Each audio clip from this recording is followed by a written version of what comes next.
Кој го урива социјалдемократскиот сојуз од внатре и кој профитира од тензиите во партијата? Малку одговори, многу обвинувања и преписки. Во опозицијските редови тревога за дестабилизација. Се споменуваат имиња на поранешни партиски функционери, се разоткриваат планови подготвувани со недели и се прави штит против наводните обиди за влијание од надвор. Од владеачката ВМРО ДПМН уште вчера одговорија на прозивките од политичките опоненти. Велат нема никаков координиран напад, туку СДСМ координирано пропаѓа.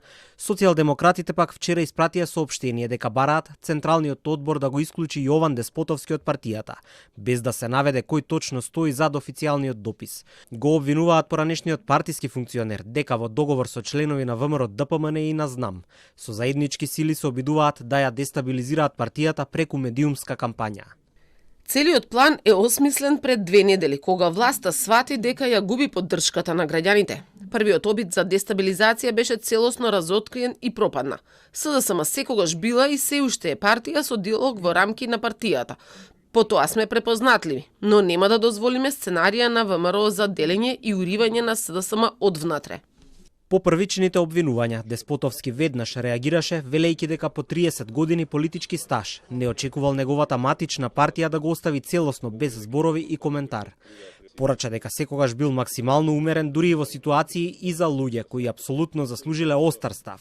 Сега внатрепартиските тензии во СДСМ се закана за дополнително раслојување на партијата, оценуваат дел од политичките аналитичари. Целата оваа ситуација оди апсолутно во корист на владеачката ВМРО ДПМН, бидејќи гледаме дека партијата и покрај тоа што потона на локалните избори, наместо да најде сили и да смогне сили за да се консолидира, да се зацврсти, да се екипира, тие одат во дополнително разлојување, дополнителни кратки расколи, можеби да се случи да се настане нов дополнителен субјект од СДСМ како по примерот на ЗНАМ, и сето тоа ќе оди во насока на уште поголемо раздробување на опозицијското јадро во Македонија.